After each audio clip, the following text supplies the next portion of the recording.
Moi, mon rêve, c'était d'être tzantranim, les parachutistes. Donc, j'ai fait un guibouche. Et là, j'ai réussi mon guibouche et je suis rentré dans les tzantranim, la Kunta Adouma, les bottes rouges. Et les plus belles années de ma vie, c'était pendant ces 3 ans d'armée. J'ai kiffé mon service militaire.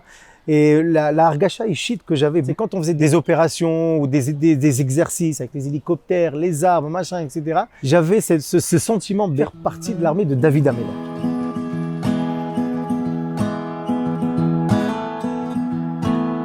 Jonathan Bensoussan, bonjour. On est très content de te recevoir parce que d'abord, tu es une star des réseaux sociaux, mais ça, on va en parler tout à l'heure. Nous, ce qui nous intéresse, c'est ton parcours d'Alia. On veut savoir qui se cache, Jonathan, derrière les 30 000 followers.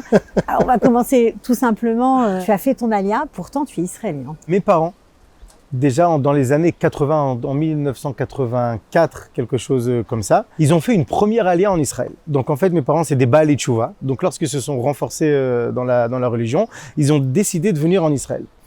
Ils sont arrivés à Yerushalayim, à Jérusalem, au Merkaz Klita, à Gilo, là-bas sur le Rehov Aryeh Ben Eliezer, pour ceux qui connaissent. Et ils ont fait leur Alia. Et donc moi, je suis né en Israël. Maintenant, ce qui s'est passé, c'est que dès que je suis né, j'avais à peine quelques mois, mes parents, ils ont décidé de retourner vivre en France parce que leur première alia, ils ont eu des difficultés dans leur alia, que ce soit financièrement et autres raisons.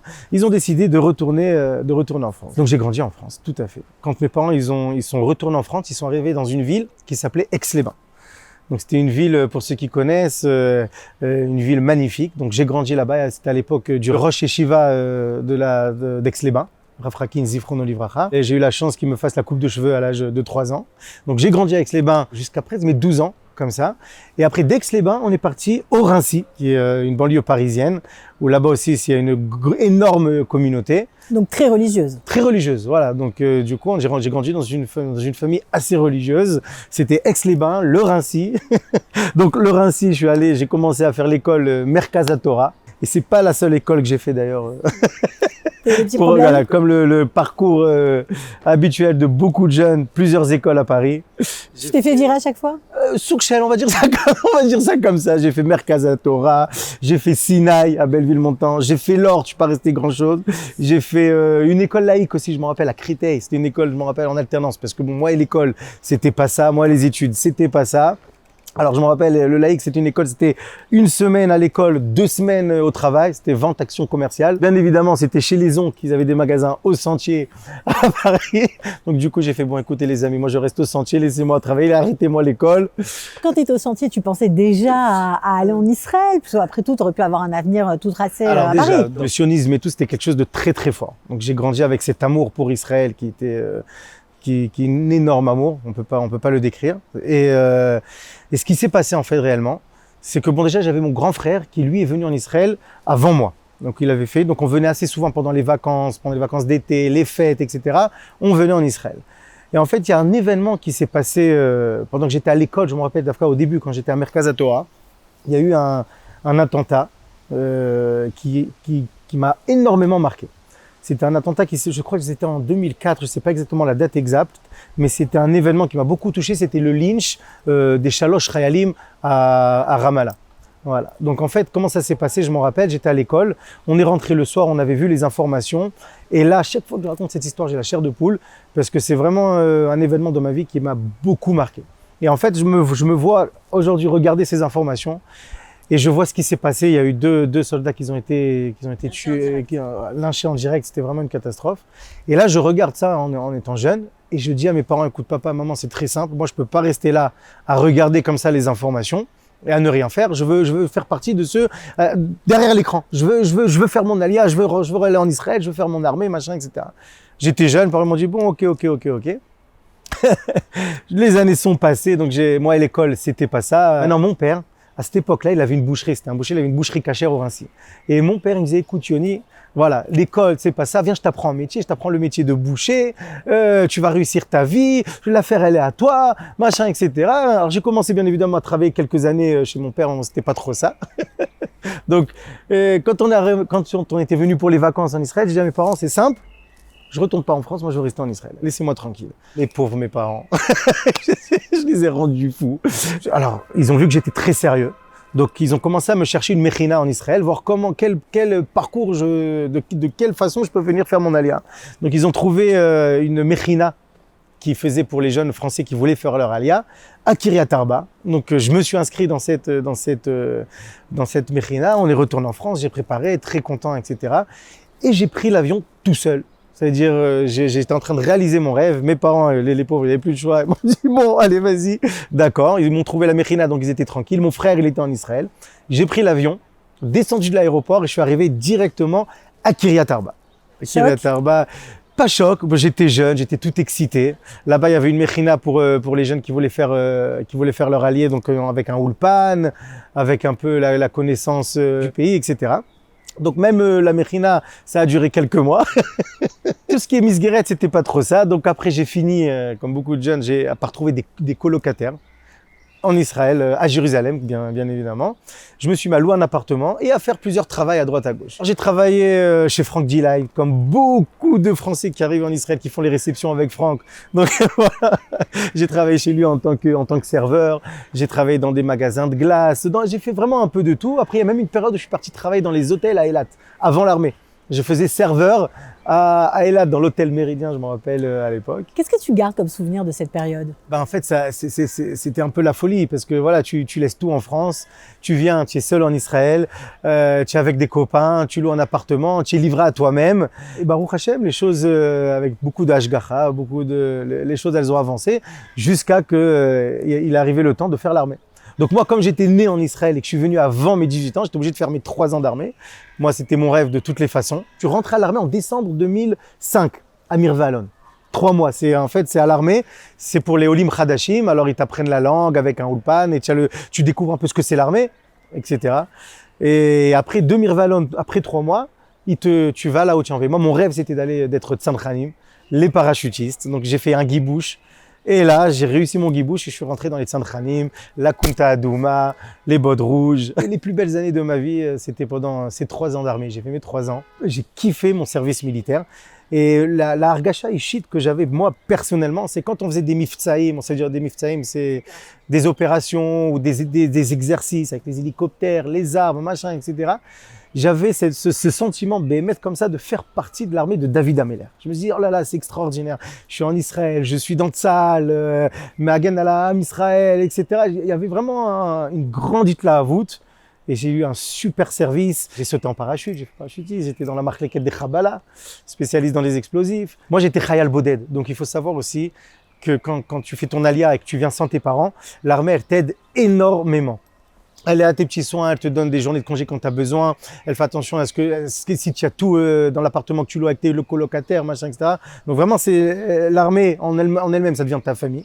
Donc petite anecdote, il y a justement une journée où je devais changer d'appartement. Mon contrat de location, il était fini. Donc l'armée, elle m'a dit, écoute, prends 1-2 journées ce que tu as besoin, trouve-toi un appartement et dès que tu as trouvé, tu reviens à la base. J'ai dit, ok, il n'y a pas de souci. Donc, je suis sorti. J'avais à Jérusalem, mon cousin Germain, il avait une sorte d'agence immobilière qui était dans l'hôtel Le Malon Inbal à Jérusalem. À l'époque, il n'y avait pas Yad Shnia, machin, etc. Il te donnait une feuille de téléphone et toi, tu appelais les gens. Voilà, j'ai vu que vous donnez une annonce, un appartement, etc. Donc, il m'a donné, mon cousin, une liste de téléphones à appeler. Il m'a dit, tiens, va au lobby, prends-toi une pizza, appelle et cherche un appartement. Ok. Je suis allé au lobby. Comme Akadosh Baruch Hu fait les choses, c'est magnifique. J'ai commandé ma pizza et j'ai commencé à faire les téléphones. Et là, il y avait une serveuse, une jolie israélienne, on s'est regardé, on s'est parlé. J'ai pris son numéro de téléphone et aujourd'hui, cette fameuse serveuse, c'est aujourd'hui ma femme avec qui j'ai 4 filles, Léina Baruch Hashem. Tu as fait quand même des écoles très religieuses, tu étais dans une communauté orthodoxe. Orthodoxe, bien sûr, tout à fait. On sait très bien qu'après l'armée, les jeunes changent. Est-ce que toi aussi, tu as changé? Pendant le service militaire et quand je me suis retrouvé seul en Israël, livré à moi-même avec les copains, machin, etc., j'ai un peu lâché le côté religieux. Voilà, j'ai beaucoup lâché le côté religieux, voilà, pour être honnête. Mais vous savez, à la fin, c'est marrant parce que on revient toujours à ses racines. Je sais qu'il y a énormément de jeunes comme moi, c'est habituel, c'est classique cette histoire, où tu grandis dans une famille religieuse, tu t'éloignes, mais de toutes les façons, Baruch Hashem, après, on revient toujours. Et donc, après l'armée, j'ai comme en moi quelque chose qui s'est éveillé, et je me suis dit, bon, il est temps de se reprendre en main. Et j'ai décidé de revenir à la religion petit à petit, mais à ma façon. C'est ton chemin à toi, c'est ta découverte personnelle avec Akadosh Baruch Hu. C'est pas on te dit fais ça comme ça, fais ça comme ça. Et en France, t'es les écoles et le Guéhinom et le machin et tout. Et la Rama, et c'est Assour, et c'est Assour, et c'est Assour. Voilà. Bon, Baruch Hashem. Après, j'ai eu cette petite carvoute de moi-même, cette envie de moi-même de revenir vers mes racines. Et c'est comme ça qu'après, j'ai décidé, après l'armée, de me marier avec cette fille que j'ai rencontrée dans ce fameux hôtel Inbal. Une fois que tu te maries, etc., il faut travailler, il faut gagner sa vie. Exactement. Alors Voilà, alors déjà, comme beaucoup, en général, le parcours, c'est qu'après l'armée, tu travailles dans la sécurité. Donc, comme tu es combattant, tu as beaucoup d'opportunités qui s'ouvrent à toi. Il y a beaucoup de travail à faire et tu es assez bien payé dans le milieu de la sécurité. Donc, moi, après l'armée, donc je me suis marié. C'était magnifique. Tous les copains de l'armée au mariage, machin, un grand simcha, un grand kiff. Et j'ai commencé à travailler dans les barrages. Je faisais la sécurité. C'est-à-dire, j'étais en civil, mais je protégeais les soldats qui, eux, vérifiaient les Teudat Zehut, machin, etc. Donc, c'était très intéressant à travailler dans ce domaine-là. Et c'est comme ça que j'ai commencé à gagner ma vie et à avancer quoi, dans tout ça. Comment on se retrouve avec ce parcours-là, affoler la toile? Je me rappelle, un jour, j'étais parti en vacances avec ma femme à Eilat. C'est important de vous raconter cette anecdote pour que vous compreniez comment tout en fait a commencé. Je me rappelle, on était sur la taillette. La petite, elle voulait faire un jeu. Je me suis baissé pour la prendre dans mes bras et là, clac, j'ai senti un claquage dans le dos. Alors comme moi à l'armée, je prenais sur moi beaucoup de poids, machin, etc. Je m'étais coincé le dos. Donc j'ai eu très mal. Et en fait, je vois que le mal, il passait pas. En fait, il s'était avéré que c'était une hernie discale. Et vraiment, j'en ai souffert. Je me rappelle, on était rentré en bus, je pouvais même pas m'asseoir. Je suis arrivé à Jérusalem, impossible de travailler. Je me suis retrouvé à ne pas travailler pendant 3 mois, mal au dos, je pouvais pas bouger, machin, etc. J'avais la grande, qui est une fille pour le moment. Et c'était une période assez difficile en fait. C'était une période assez difficile qui n'était pas grave parce que j'avais mal au dos. Il y avait une famille à nourrir avec la petite, ma femme qui travaillait un petit peu. Voilà l'angoisse, Baruch Hashem, etc. Et dès que ça a commencé après quelques mois à aller un peu mieux, je commençais à chercher du travail pour me remettre. Donc la sécurité, j'avais arrêté parce que c'était un problème. Machin. Il m'a dit, écoute, tu sais quoi, à Jérusalem, au Mitra Matachana, c'est un nouvel endroit magnifique qu'ils avaient ouvert à l'époque à Jérusalem, qui est des nouveaux. Ils ont ouvert une sorte de centre avec plein de petits magasins. Il y a un Français là-bas, il vend des casseroles, la guiole. Va, il cherche des employés. Qu'est-ce que tu perds de toutes les façons, hein? Ok, j'ai été.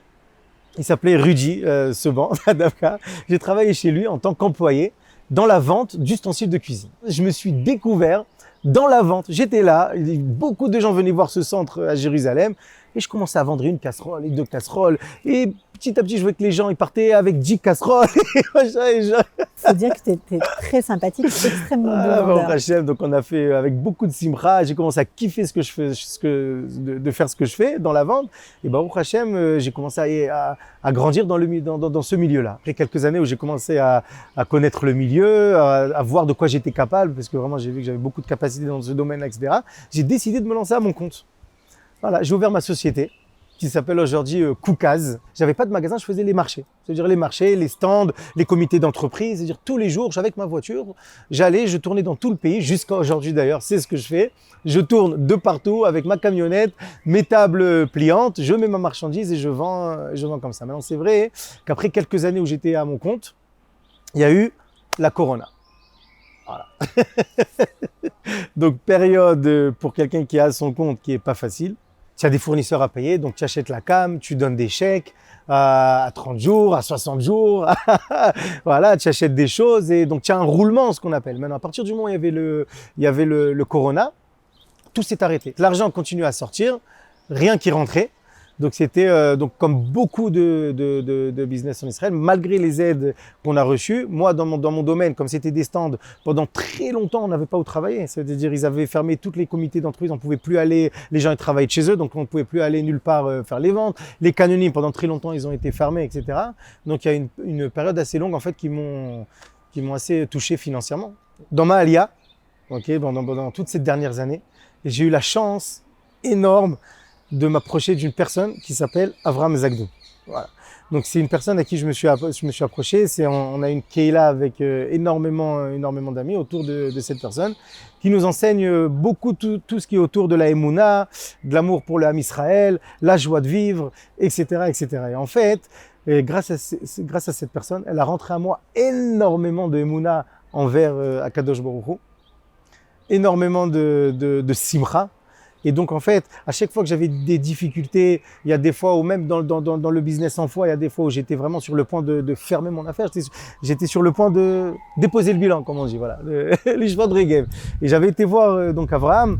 Je lui disais, écoute, il m'a dit, écoute, tais-toi. Je commence à, tais-toi, avance. Et il me disait comme ça, il me dit, reste tranquille, te pose pas de questions, fais ce que tu as à faire, malgré les difficultés, etc. Et comme c'est une personne que j'aime énormément, je l'ai écouté et je me disais, bon allez, c'est pas grave, tout va aller, Baruch Hashem, Akadosh Baruch Hu, Anachnu Ohavim Otra, on rentre l'Atzmenu Simcha, on avance petit à petit, voilà, et à chaque fois que j'avais, avance, et en fait, sans arrêt dans ma tête, je me disais, écoute, peu importe la difficulté que tu as, peu importe les obstacles que tu as devant toi, ce qui est important, c'est d'avancer, de pas trop se poser de questions, d'avoir la émouna, de faire ce que tu fais avec la simcha, malgré les difficultés que tu as. Tiye sameach, artidag, basof hakol mistader. Et Erchéou, Bémet, c'est que les choses, sans comprendre pourquoi, et ça avance. Tu continues à vendre ton matériel de cuisine, tu rajoutes des produits. Dans mon stand, je faisais des démonstrations, c'est-à-dire avec plein de gadgets que j'ai, comme la postiche dans les marchés en France, je faisais pareil. Par exemple, une mandoline, une pompia, un épluche légumes. J'ai des légumes autour de moi, je fais la démonstration. Et puis les gens, ils regardent, oh là là, waouh, c'est quoi, ils achètent. Donc en hébreu, voilà, je suis avec mon éplucheur et je décide de faire une vidéo. Une amie à moi, elle était au Canada, elle me dit, écoute, viens, je te prends la vidéo quand tu fais la démonstration de cet appareil, on le met sur TikTok. J'ai dit, ok. Donc je suis avec mon épluche légumes et je commence à faire ma démonstration. Et vas-y, Perrot, tu racontes, pour Adama, batata, selek, daloris, batzal, je reviens, alors, Razor, l'épluche, le chou, la carotte, la tomate, le concombre, le chocolat. Un carnage. Je fais la vidéo, je fais ma démonstration. Alors, c'est une vidéo, elle est super bien sortie. On l'a mis sur TikTok.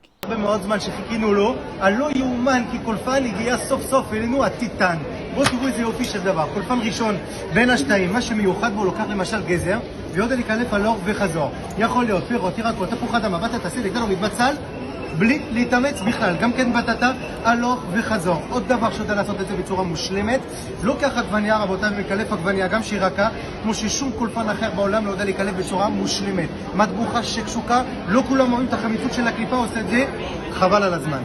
Et depuis cette vidéo-là, je commence à voir 1000 vues, 2000 vues, 3000 vues, 4000 vues, 100 000 vues, 200 000 vues. Et elle est arrivée à presque, non, elle n'est pas presque, elle est arrivée à 1 million de vues sur Facebook, presque 1 million de vues sur TikTok. Elle a fait un carton. Et là, et à l'époque, quand j'ai fait cette vidéo, j'ai halluciné. Même déjà qu'avec une vidéo, j'ai commencé à faire après encore un peu plusieurs de vidéos. Et là, déjà, quand au tout début, déjà, commencé à me dire, ah, je t'ai vu sur TikTok, etc. Et là, ouais, j'ai compris qu'il y avait énormément de potentiel sur cette plateforme, etc. Il y avait du potentiel, mais c'est surtout parce que tu es extrêmement sympathique. J'imagine que c'est ça qui fait que ça marche, non ? C'est ça ton secret ? Voilà, déjà le secret, c'est le secret pour réussir une bonne vidéo, c'est la Simchat Chaim, la joie de vivre, et la Avat Israël, l'amour du Ham Israël. Donc quand tu combines ces deux choses-là, il y a que du bon qui puisse sortir à travers la vidéo que tu fasses, que ce soit pour une vidéo de nourriture, une vidéo de produits que tu vends, peu importe la vidéo que tu as, ça donne des bonnes énergies et les gens ils s'attachent à ces vidéos. Et c'est comme ça qu'il y a beaucoup de tzfiot, de vues. Ce qui est incroyable, c'est que les jeunes te regardent, les mamies te regardent, tout le monde te regarde. Et t'imites en plus. Même des enfants de 10 ans à des personnes super âgées, ils me disent « Ah, je t'ai vu, que ce soit sur Facebook, sur TikTok, on adore tes produits, on adore tes vidéos. Atam Sameach Rotanu ». Donc en fait, j'ai compris que, mis à part aussi la vente que donnent ces vidéos, il y a aussi beaucoup d'amour et de joie. Et en fait, Baruch Hashem, j'ai vu que les gens s'y attachaient. Et c'est important de diffuser, c'est énormément important de diffuser la joie, l'amour du Ham Israël, la joie de vivre. On vit dans une période qui n'est pas facile pour personne.